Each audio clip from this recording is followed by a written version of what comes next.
Welcome back, and today we are going to be taking a look at the Re.2005 VDM. In the last patch it got an increase by about 300 horsepower, and on top of that a lot of the cannons got buffed, and the MG151s do quite a bit of damage. And if you want a good representational video just to see how much damage they actually do, I present to you this right here. Yeah, they're pretty good now. Unfortunately I do more damage to myself than the enemy, but you know, it is what it is. The Re.2005 is honestly a massive frag bus right now. It climbs pretty good, it isn't that fast, and honestly, while being relatively maneuverable, it is still not an LF Mark 9. You will not be out dogfighting every plane that you see, but you still can dogfight every plane that you can see. It's all relatively close, and overall you are able to do whatever you want. The issue is the compression. You can tell I'm going 650 kilometers an hour. I am not able to roll over or snap over to shoot people whatsoever. We then make a singular loop, lose all of our speed, and now we are really able to just recommit into the fight and spray everyone down. This is the way I have been playing this thing. I have been playing it as aggressively as possible, but you really just want to get as many kills early on as you can, because if you get into a 1v3, 1v4 and people don't want to fight you, they break off, they extend, or they just play with a brain, there's really little you can do. The sustained is not good enough like the LF Mark 9. You don't have the ability to climb to orbit in a matter of seconds, and you are simply too slow. If you get locked into a fight, you are going to be completing that fight whether you win or you lose. When you're fighting a J5N, a K83 and an FDF, you might be able to, you know, pull over 1v3, but these are planes that you don't run into all that often. It's all about getting the numbers down. Turn into the J5N, K83 and the FDF go kind of wide, gives me the opportunity to instantly turn into the J5N and just make sure that he dies. Finish him off, turn back down into the K83, dodges round, he goes vertical. I'm not gonna follow, I'm going a little bit too slow, so I'm instead gonna go horizontal. Use my speed to actually complete the loop, wait for the K83 to drop his nose, and then we just follow him down. The K83 is never going to be winning this, but he is in a pretty good position and we need to claw it back. And as you can tell, it takes me a whopping half a turn maybe to get back onto his 6. It's a nimble little thing. It's extremely annoying to deal with, but it also isn't meta defining. Does this mean that it's a terrible plane? Absolutely not. Definitely not in the current meta. Most people don't play against this thing like they should, which is the biggest thing. If you are above people, it's extremely good in just capitalizing on that energy. You turn around, you're instantly on their 6. F2G, he can break off, he can run away, and that's exactly what he does. But with the new cannons, well, sometimes you do just enough damage to make sure that you one-shot them. The MG151s still don't have the best ballistics. But right now, if you manage to hit anyone with them, expect to get at least a crit. I didn't get many hits.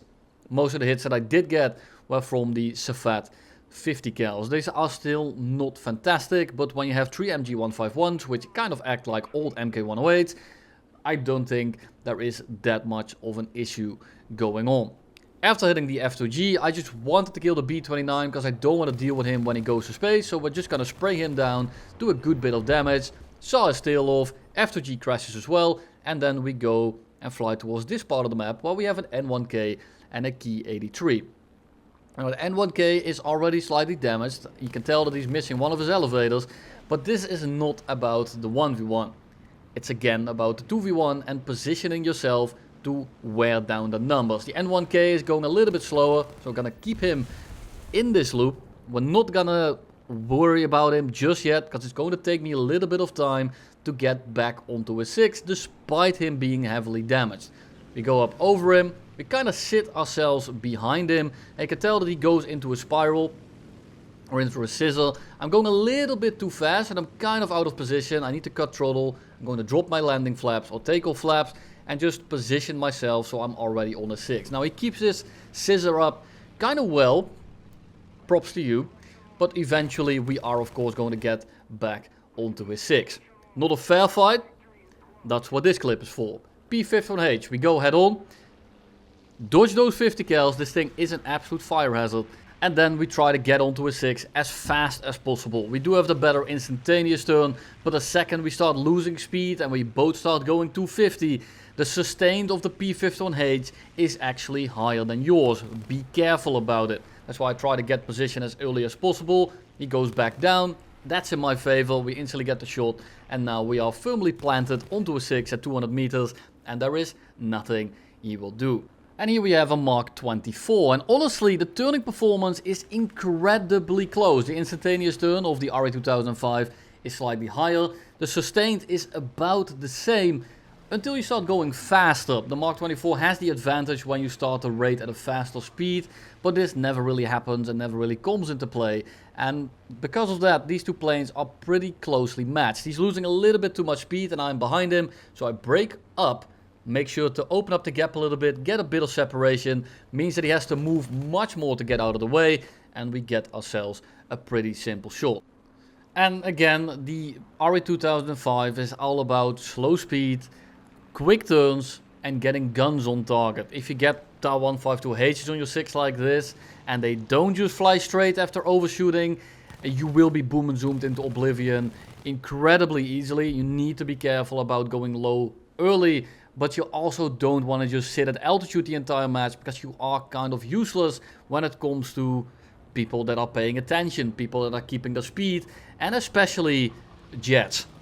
Fighting jets in this thing is the opposite of fun, and you need to plan accordingly. If they keep their speed above 650, you basically can't really touch them. You lose your speed very quickly, you don't have a high top speed, and if you do manage to catch them, the chances are that you are going to be compressing and he will actually get a lot of position early on. And then the second you start getting position, it will take you quite a long time. You will slow down, you will go slower than the jet breaks off and he simply flies away.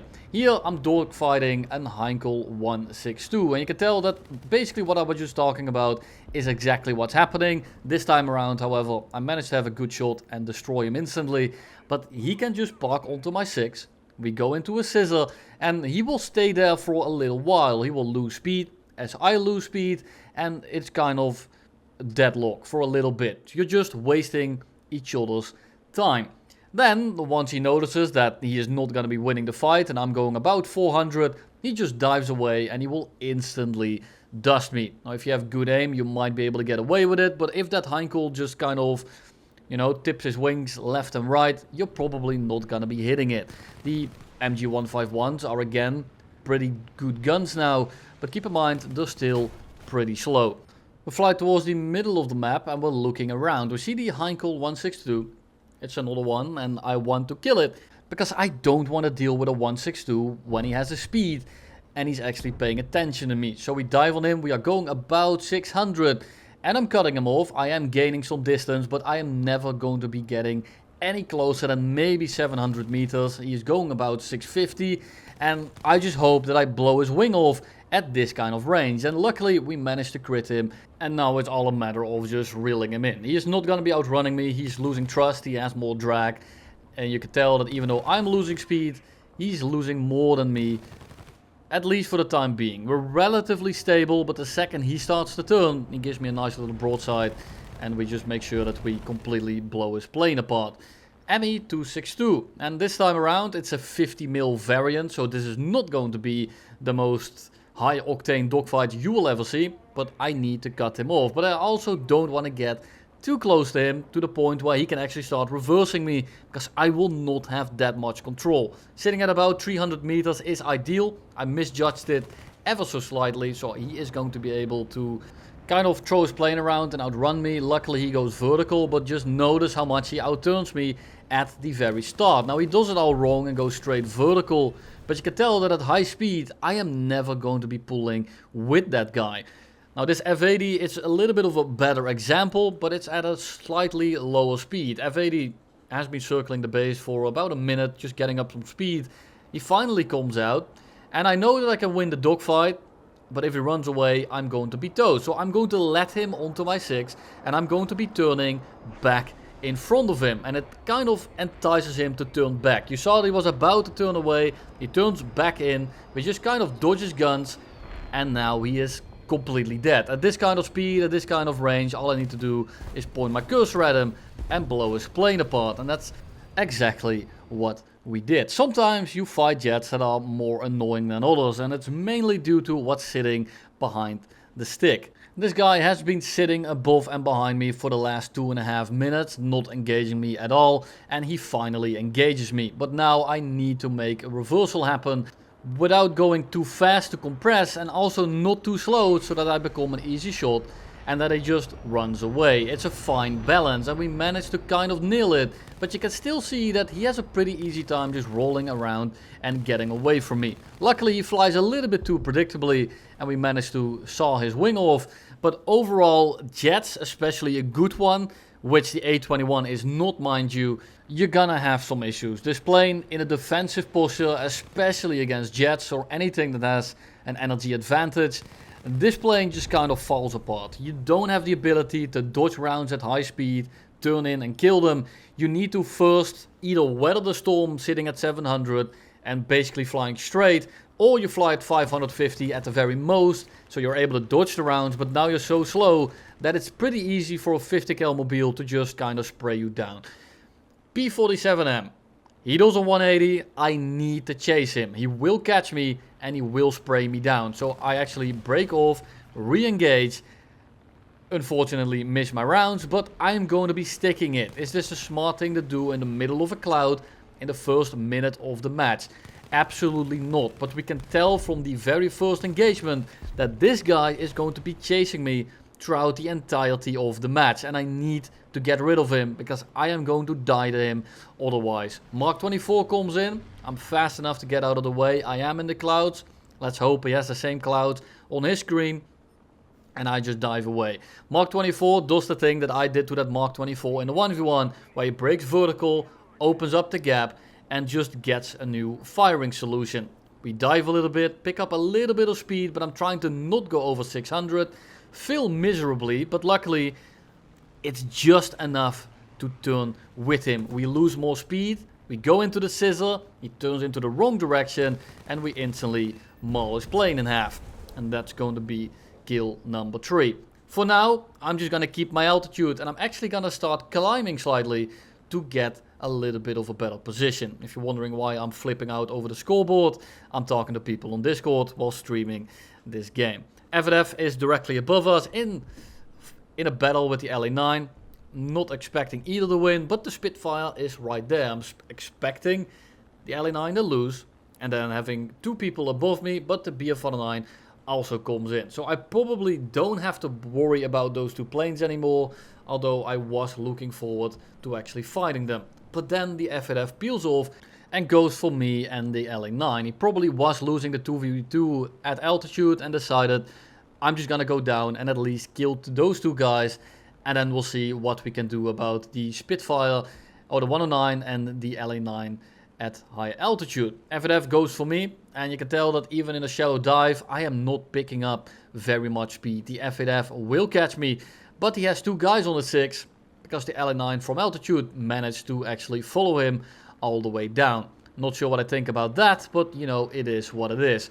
Dogfight the FDF, we go straight vertical, turn in front of his guns, lead him into the scissor away from the LA9, give the LA9 the easiest shot known to man, and down he goes. Spitfire is still at high altitude dealing with the BF-109, but for now we are safe. We have the room to do what we want, and I'm going to put it back into a climb. I want to have a little bit of altitude versus the Spitfire. I'm expecting that Spitfire to kill the BF-109, and then we have to deal with that guy. But then the 84 shows up, and I just think, well, that Spitfire is still going to be a while. I'll just dogfight this guy right now. And the 84 absolutely stands no chance. And I'm gonna put this in just to show you how helpless it really is. I hear people say the 84 can dogfight with everything all the time, and you're somewhat correct, but it's all about the person that you're fighting. Pretend to go right, go left instead, go up, and we get the shot in a singular turn. Yes, we were going faster, but you can tell that it has absolutely no chance. And then the Spitfire comes in, and I think to myself, well, this might be a little bit problematic, because the BF-109 for some reason went for the AI planes. and the Spitfire is just kind of sitting there. I'm expecting the 109 to die any moment now. And then we notice that there is an LA9 directly above the Spitfire, and he is just going to be killing him. Now it's going to take a little bit, so I'm just going to cut it off, but the Spitfire dies to the LA9, and we go to the next game. And the next game is more of an average opener. I just climb straight in basically every match at about 280 kilometers an hour, and I just try to wreak as much havoc as humanly possible. Now this time around it's actually a down tier, so it's a little bit more viable against P51Hs and stuff. This isn't as likely of a success story, but we just go straight in and we start pointing our nose at planes that are flying at me. We go head on, we kill a guy that's kind of AFK behind a bomber, he's already damaged, and we collect ourselves 2 extremely easy kills. Keep looking around because I'm in the thick of it a little bit. It's not too bad as I have a lot of teammates around, but that also means that there is a lot of distractions, which means that I'm just basically able to go for people completely for free. Yak 3P, he has that low rip speed, but he doesn't compress nearly as much. So we cut a little bit of throttle, solidify our position. He's trying to go for the overshoot, and you can tell how easily we just pull into that shot and just completely down him. Yak 3P goes down, and then lastly we dogfight the A6M that is on the deck. We just go up over his nose, we dodge his round, we're going still plenty fast, and he's about to fall out of the air. We just kind of put our nose horizontal, wait a little bit longer to get a little bit of separation, just gives ourselves a bit of an easier shot, and we completely destroy his plane, and then he gets absolutely mauled by the F2G. And then we have a game that's more of the ideal. I'm not gonna say that it's the perfect match, but this is exactly what you want. Everyone is low, we have the altitude advantage, and now it becomes extremely easy to just dive on them and kill them. When you have an energy advantage, as I said earlier, it's pretty free. A7M goes vertical, extremely slow. We're going about 750, we're compressing quite a bit, but we can just disengage because we have the speed. Try to not go into shallow climbs because you will lose a lot of altitude doing that, because the second you go over your top speed, you will start bleeding incredibly fast if you are going in a straight line or into a climb. So it's better to just go straight vertical and put all that energy into altitude instead of putting it into separation. Drop our nose again, kill the Key 84. We're still going 520, so we're just going to put it back into a climb before we start merging with the furball over there. Sorry about the replay, I didn't actually record it, because for some reason my recording software sometimes decides to shit itself. Luckily this time around I managed to actually get the replay. It looks a little bit wonky, I know, and I apologize. I hate how this looks as well, but just deal with it. It's the last few minutes of the video. If you're still here, I hope you don't click off just because it's a replay file. Yes, it's terrible, but you know, it is what it is. I'm not able to fly it anymore as it was only a test drive, so I couldn't actually recreate this anymore. A little bit unlucky, but you know, it is what it is. By the time we get there, we're still over the entire enemy team. There's only 3 of them now though. It's a Yak 9, A7M and an LA11, and the A7M decides to pitch straight up. So we're just gonna go horizontal for a bit and re-engage, and I misjudged his energy a slight bit. He's still able to pull his nose in for the head-on, so we just go up, go somewhat horizontal, turn behind him, drop the flaps, and pull straight in. At this point he's too slow, and this is why you very often with planes like this, you see me go horizontal for a bit and wait for the enemy to stall. It's because of that right there, because if they go head on, especially if you are in the worst plane, you basically set yourself up for absolute disaster. LA11 comes in, it's one of the worst fighters in the entire game. We go head on, he is crit, and we fly on towards the Yak 9. I'm not entirely sure which Yak 9 variant it is. I believe it's a Yak 9 UT, which is actually a pretty dangerous opponent if flown correctly. And we still have the LA11 that isn't actually dead on our 6. And those 23s, they hit extremely hard. Go up under the LA11, pitch on over, and we're just going to put him out of his misery right here. And then deal with the Yak 9. I have to. They keep separating. They keep flying into opposite directions. I need to make something happen because a 2v1 is simply not really winnable with this thing. I'm going way too slow. Yak 9 UT is luckily a little bit too fast to pull in for the shot here. Yak overshoots. LA11 crashes into the ground. He flies a little bit too predictably and we blast him out of the air. And that is essentially the ideal match for the Re.2005. It's an absolute fragmobile, and I will show you more of that in this clip right here. This is one of those matches, just like in the intro, where you climb straight in and you just go for the first thing that you see. LA9 goes into the dirt and we just fly on over to the other side of the map, and we're just looking for furballs. Keep in mind, this is not going to be, again, high octane gaming.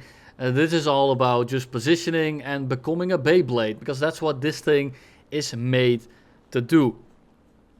For the time being, I'm just gonna let the game play out in the background, and I just want to thank you all for sticking with me throughout the years. I'm not sure how long I have been uploading, at least once a week for, I think it's like 4 to 5 years. And I just find it insane that I still have like, what, 25, 20, 30,000 people tune in basically every time, no matter the plane that I upload.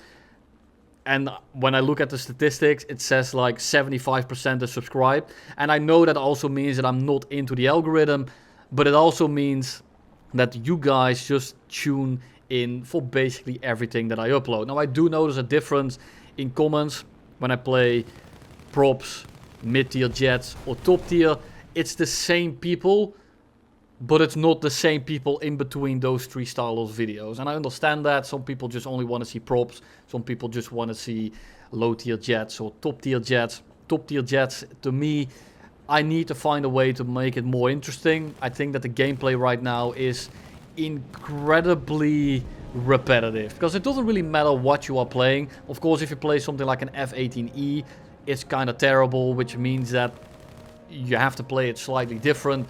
But those are the outliers. Overall, you can play everything the same way and be roughly as effective. But that's a topic for when we actually play a top tier plane. Thank you all very much for tuning in for the 600th time. Thank you all for watching, and I'll see you in the next one.